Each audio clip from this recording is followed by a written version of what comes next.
Good Monday evening, everybody. Chief Meteorologist Brad Panovich here. Welcome into Live Weather Impact tonight. What a great weekend we had. Mother's Day. Hope all the moms had a great Sunday. It was toasty. It was in the low to mid 80s, but it was pretty nice, honestly. It was pretty dry. Today, you woke up to some clouds, and it looked like it was going to rain. And I know some of you saw some rain and some showers. I'm going to tell you, it did not amount to anything, and I'll show you here in a minute. It looked better than it actually was. Here's the weather impact. So now it's turning cooler. It's going to be comfortable tonight. Free air conditioning. Open those windows. Get that fresh air in the house.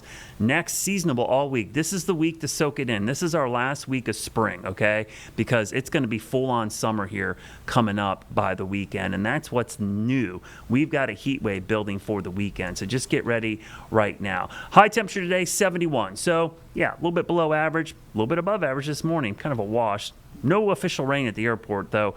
I had some sprinkles out there this morning, and it only amounted to a trace. It wasn't measurable, and I'll explain what that means here in a minute. But right now, we've got sunny skies. In fact, we've had sunny skies all day long into the afternoon. Once that front cleared, it actually gave us a pretty good day. But here's the totals. Big goose eggs. Now, it doesn't mean you didn't see rain. Here's the thing about rain.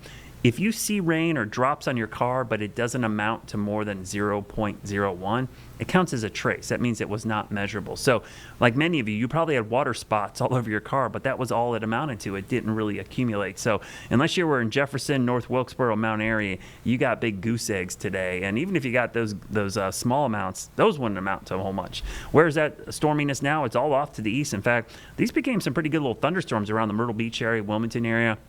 Had a couple water spouts, looks like some downbursts down that way. Pretty nasty little storms as this front was pushing through, and now it's clearing the area. But look at these temperatures tonight.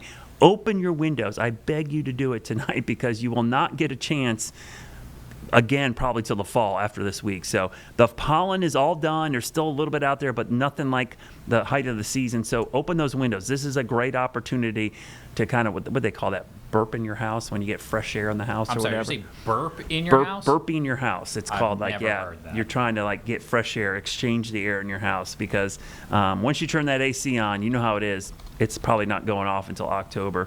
Tonight, we cool down pretty quickly into the 40s and 50s. Tomorrow, beautiful. Chamber of Commerce Day, another great day. Temperatures in the mid-70s, though I'd love to see some rain. So you might have thought we're going to see some rain in the middle of the week. I know a lot of the apps, I'm beginning questions. Hey, we got rain on Wednesday? Not really, and I'll show you why. This front mainly passes to our north Wednesday night into Thursday. If we have a rain chance, it's pretty isolated. I think it's 20-30% at best. So I would not count on rain in the middle of the week. In fact, it looks like it amounts to nothing.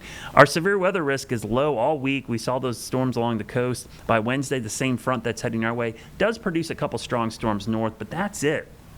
Here's your rain chances.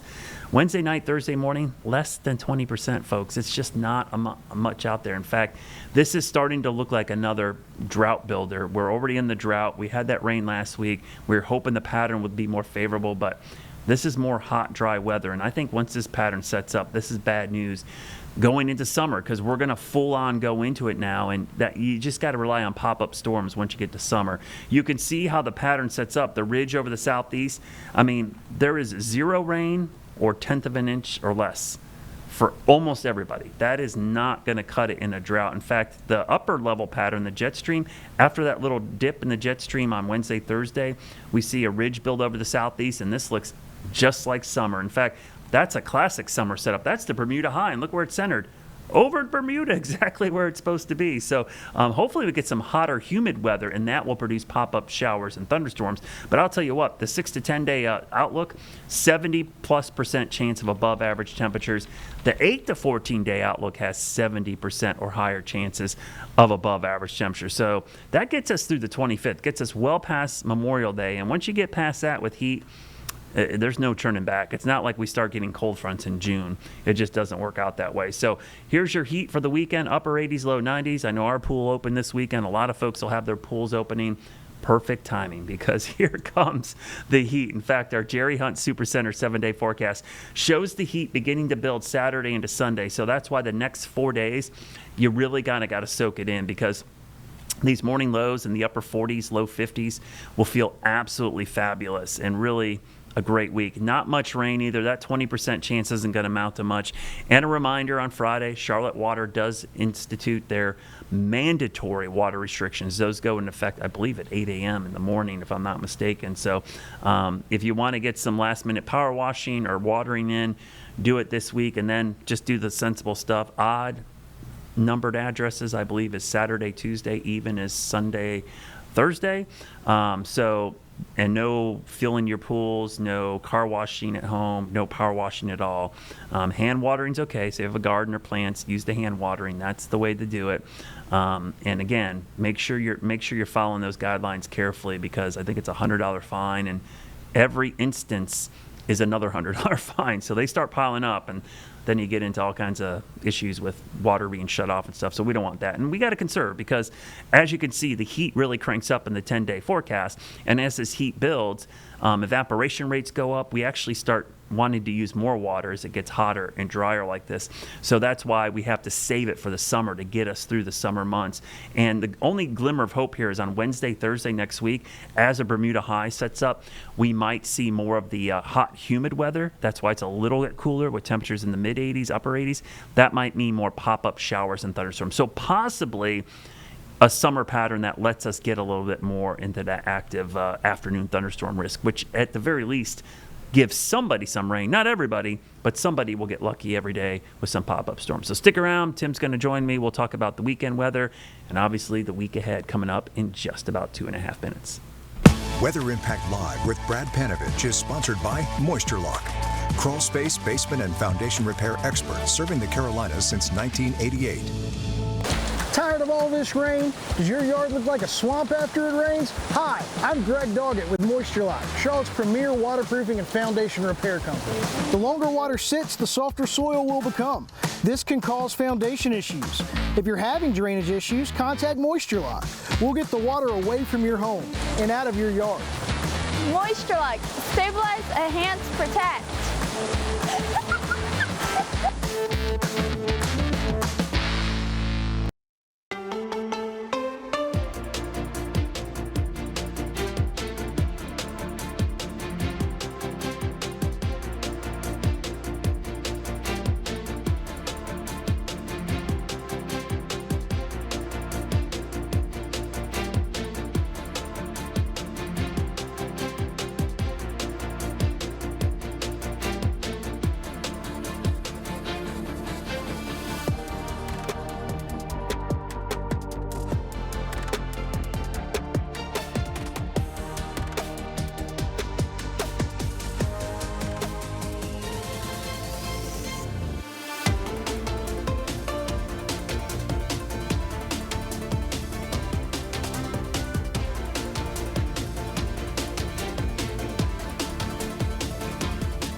Welcome back, everybody. Tim Buckley joins me from WFMY. Tim, hope you had a good weekend and a good Mother's Day with your mom. I hope you got to say hello to her this weekend and enjoy that Sunday weather. Today was kind of a bummer for the rain people who wanted to see some rain. And I feel, Tim, like we're getting back into that rut we were in where every time we think they're going to get some rain, it's like it gets closer and closer and it kind of falls apart. Yeah, I think it's going to be a bad week for the drought. I think next week is probably going to be bad for the drought as well. But yeah, it's familiar to us, isn't it? How this rain approaches. Yep. And then it kind of slams on the brakes a little bit. And I was optimistic this morning when I looked up and I saw the radar for the first time in the morning. I was like, this is looking pretty good for us. It might be building southward. It just kind of stopped once it got a little bit beyond the North Carolina state line. Yeah, we, it rained. I saw rain, but it was just enough to put Me like too. water spots on the car, and that was it. It wasn't like, it really was more mist and drizzle. We ended up with no accumulation or measurable rainfall in our area. There were a few trace amounts, but I know north of you had some decent rain up in Virginia near your northern counties, which was something, it wasn't a lot, but that was better because they got no rain last week pretty much up that way. So maybe something. But, now we watch this week, and our other chance of rain we thought we'd have this week, this Wednesday, Thursday time frame, that's looking like it's just not going to be much either. So I just got this bad feeling because you just look at the pattern and you go, this looks very familiar to what we had for most of the spring, hot and dry weather building back in. Yeah, it sure is spotty. And, the next one you can see the thinking. You could see why there would be some showers. But to counterpoint that, it's coming in from the northwest. It's got to make it over the mountains. The dew points aren't all that high with this one. There's not a ton of moisture. So even if the forcing is pretty good, I'm not sure you get more than 1/10 of an inch anywhere. I will watch, though, to see if there's any thunder chances, because it might be interesting, especially north, closer to Virginia, maybe up in my area. There might be some of that possibility. We'll keep an eye on it. But that's the only threat. That's the only chance pretty much all week. So tough sledding for the drought all the way through the end of the week. Yeah, and so I guess the good news about this week, Tim, is it looks so comfortable. I mean, it's kind of nice to see some very comfortable temperatures. I joked it's like free air conditioning time. You get to open the windows a little bit. The pollen's pretty much done. It's not over, but it's about as low as the pollen's going to get for this time of year. So you get some free air conditioning, some free air in house, and it might be your last chance to open your windows for a couple of days, because this heat wave that starts to build this weekend, this looks like the beginning of summer, Tim, and this gets us into next week, which is the week before Memorial Day. And we know the climatology. Once you get to about Memorial Day or mid-April or mid-May, I want to say April because it feels like it, mid-May, and it starts to get hot, you're kind of locked in. It's not like we're going to go back the other direction. No, it's not. And we've had heat already, right? So we've known that this is coming. We had a very hot April, basically, around our area. Meteorologist James Scott and we were talking about this. We haven't really had the humidity just yet. So this could be the first time that you have the combo. Dew points closing in on 70 with the big heat. That's a potential as we go into next week with some of this heat moving in. It really might feel it, like you said, the start of summer, basically. Yeah, and the interesting thing is, the heat builds this weekend, but you make a good point, the humidity. The thing I always found interesting, I'm looking at the upper level pattern here for folks to peel back the curtain. This is the 500 millibar chart, kind of shows where the atmosphere is up there around, 15 to 20,000 feet, depending on the time of year. But you could see the ridge over the southeast. But Tim, the thing I noticed next week, speaking of your hot, humid weather, the Bermuda high sets up exactly over Bermuda. It's like almost the classic summer pattern. And at least with this pattern, Tim, we would have heat and humidity and probably pop-up storms, which we're starting to see maybe next week. So if there's a glimmer of hope, it's hot and humid. We don't love that. But at least we get into the afternoon thunderstorm chances if that pattern starts to set up.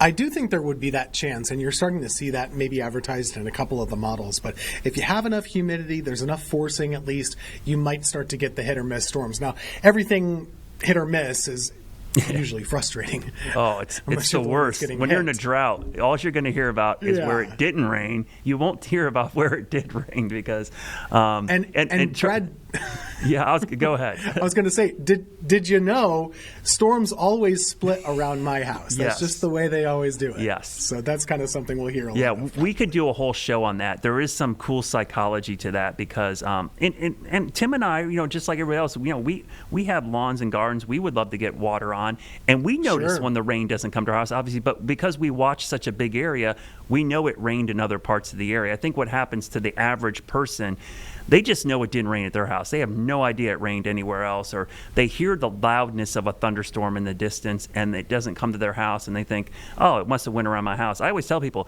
it wasn't just you. It went around a lot of people's houses. It didn't rain everywhere. It only rained in these few spots. So that's just human nature, Tim. It's like you want it to rain at your house and it doesn't, so you feel like it's just you and you're not alone.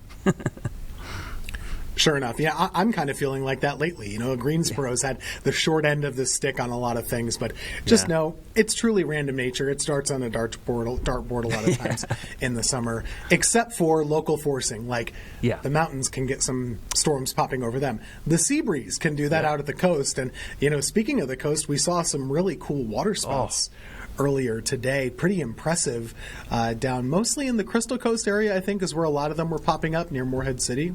Yeah, it was interesting. While this front didn't do much for us, Tim, it got pretty dicey there on the coast, the Myrtle Beach area, up towards Wilmington, as you mentioned. I saw some pretty nasty downbursts that looked like go through the Myrtle Beach area. And then offshore, definitely had some water spouts. That view right there is amazing. That's from the Morehead City office, so that's a little bit further north. Up towards Atlantic Beach area, like you said, the Crystal Coast area. Pretty nice looking little storms there. They've had a couple of little rough storms. They had I wouldn't say it was a surprise, but that little kind of rogue tornado over the weekend, just inland there, from a little mini supercell that popped up. And I think the first report, Tim, that I saw coming was actually somebody on social media. Like they weren't even aware that there was a tornado till the video started coming in. And sure enough, you look at the radar, and it was an EF1, if I'm not mistaken. Yeah, I think that was right there near Delco, which is pretty close to the coast, down in southeast North Carolina, Wilmington Market. But the thing about these storms today is you could watch them on radar. They really were spinning a little bit. Yeah. And so to go back to the water spout pictures, if we're able to, you have two different kinds of water spouts that you can get. You have what's called the fair weather kind, which just can kind of form even on a sunny day. This, I think, is really more of a tornadic water spout. Would you agree, Brad? I mean, it kind of could have been a tornado on land and maybe just got a little extra forcing over the water. But it's that triangular shape. It's not the straight up and down cone. So maybe a hybrid between the two from the different pictures that we saw. But very impressive. And this is the type that could be dangerous. Yeah, and so, you can tell visually, Tim, you're right, that this looks like a tornadic one for the reasons you mentioned. It's more wedge-shaped. And also notice the cloud base is pretty low, and it almost looks like it's part of a wall cloud. So it's got some of the structure of what would normally be a tornadic storm. The typical fair weather water spouts, like you said, they're really tall and skinny, and the cloud bases are much higher up. They're, usually have pretty good visibility. The LCLs are kind of up there. So, this is a tornadic water spout just from visually, and I would love to see some video from that. That would have been pretty spectacular to see down that way. Thankfully, it was offshore, but man, if you're a boater, that's something you don't want to mess with right there because that will toss some boats pretty easily, and when it comes ashore, it causes some issues. Speaking of tornadoes, Tim, it's because we haven't had any, and trust me, I'm happy, but because we didn't have rain, we haven't had any severe weather this spring, but we're in that month of May now, a good solid week plus now into the month. And there's a lot of tornado anniversaries here in North Carolina in the month of May, because May is one of our most active months. And this is a storm we tracked last year, Tim. This is one of the better time lapses we've caught from our tower cam over in Dallas. So that's not a tornado, but that is actually the shelf cloud and the outflow from this. But this storm on the backside, we couldn't see it. It did produce a tornado 2 years ago on this date that did cause some damage, and it was pretty significant over there. We got some video from Gaston County, big trees down, a lot of power outages. I remember I was live the next day out there, and they had some really big high-tension power lines they had to repair, and it was definitely a big job for Duke Power. But 2 years ago on this date, we had a tornado over in Gaston County, and Brittany reminded us in our chat over the weekend, I guess it was May 8th, 2008, which is a long time ago, pre-social media for some of us. there was an EF2 that touched down in Gaston County into Mecklenburg County, and I remember this one pretty well as well because I was out live with this storm, and it tore off a roof of a warehouse where two guys were in the cabs of their trucks. They were docked at the warehouse, and they were sleeping in their truck and had no idea. And I just remember the manager of the warehouse said, "We didn't have a warning, and we don't have a severe weather policy." So long story short, we worked with them to help put that together. But this did cost $7 million damage between Gaston and Mecklenburg counties. So pretty significant tornado for our parts to see an EF2 in the metro. And Tim, it really just kind of reiterates that this time of year, typically, this is what we're talking about weather-wise. We're not usually talking about droughts. Yeah. We're talking about tracking storms. And for North Carolina, April and May really are kind of the peak of tornado season. They really are. April brings a lot of anniversaries up. Early May especially does too. That's an impressive path, Brad. And forgive me if you already said so. What was the length from start to finish on that? Because it looks like a very long track compared to what we usually see. 18.2 miles. So, yeah, pretty significant. Wow. And obviously, Tim, you weren't there yet, but there was a couple storms up in your area. There was an EF3 near Clemens. That's the Clemens tornado. Yeah, 2.9 on this date, and there was another one, an EF2, and then an EF2 over near between Greensboro and Winston-Salem on the west side there of Guilford County. So, yeah, this day was pretty active. I'll widen it out so you can see those tracks. So, and I do believe, James, remember we're looking this up, that this happened in the evening, like late evening, because Brittany was researching this and found a bunch of articles. People were mad we were cutting into shows that were on during prime time. Yeah, days before the age of matured streaming. Yeah. Oh, for sure. And this is a big deal around here with the Clemens tornado being an EF3. We don't have too many of those. Yeah. And then that other one went right across I-40. If anyone's familiar with the Greensboro area, it's right by PTI. You've got the regional farmer. So people call this the farmers market tornado. We've got a huge regional farmers market right there, and it caused a lot of damage over that way. And nighttime tornadoes, evening tornadoes, after dark, both decently long path to them and very strong. These were a big impact. Hard to believe, that's almost 20 years ago now. Yeah. 2008. So pretty you're amazing. right, Tim. This was at 3Z or 3:30Z, so that would have been, 10:30 at night? Pretty late. Close to the 11 o'clock hour. 11:30 at night. And then the Clemens tornado was about an hour earlier. So, yeah, these were all after sunset. So pretty strong tornadoes that happen. But, you do see those. These I think looking back at some of the radar, these were mini supercells at the time that were pretty active. And, May is a crazy month across the whole country. But those are some memorable ones that both of our markets got impacted pretty well back on May 8, 2008. And then, obviously, I feel like my memories on Facebook, they show all these tornadoes from the year back. We just had the 2-year anniversary of the big Aurora event, too. That was visible here in the Carolinas, which is I felt like that was last year. We had some last year too, but the first big one was 2 years ago, and I'm like, wow, that's kind of weird that it's already been 2 years. That first one was in May. I think I was down at the beach visiting my parents for Mother's Day, and sure enough, it popped up in my phone. It was exploding more than it does when there's a tornado. I mean, people were. It was unbelievable to see that, and then we got it again. So I've seen a couple times in the past rural areas, long exposure, but that was the first time in the city that we had so many people like naked eye see the Aurora Borealis, and what a crazy 2 years we had of seeing it down here. We did these big geostorms, and as we mentioned at the time, Tim, it's not they do happen on this 11-year cycle. It's just the last 11-year cycle was really lame, and so it's been like 22 years since we had a really active cycle, and so much has changed with cameras and social media. So I think at the time people freaked out a little bit, but it really is kind of a normal thing, but just happens on these longer cycles. Also, something cool social media wise, I always think this is pretty cool, Tim. National Weather Service Fairbanks posted this. I think it was today, or was it yesterday, James, that we started no sunset up there in the northernmost city in the U.S. I'll verify. It might have been yesterday. But anyways, 84 days now of no sunset. in the northernmost city. No sunset. Yeah, so they call that the land of the midnight sun for this reason, because that's as close as it gets. You know, we always say the sun is always up, but it gets really close to the horizon and then it goes back up. And so that is, look, there's still snow on the ground, so it's not like it's warm. No, it's not. It's not warm at the Arctic Circle, right there along the Arctic Ocean. It is not at all. But it is kind of amazing and educational too. I think when we think of sunrise and sunset, we're thinking of it, just going down in a straight line. But this kind of shows you that there's really an arced path to it up here in the Arctic Circle area, and so this is something we can't really relate to as lower 48 residents. I've not been to the Arctic Circle before. I don't know what it's like to experience that. And I'm not sure which would be worse, the constant nighttime or the constant daytime. What do you think?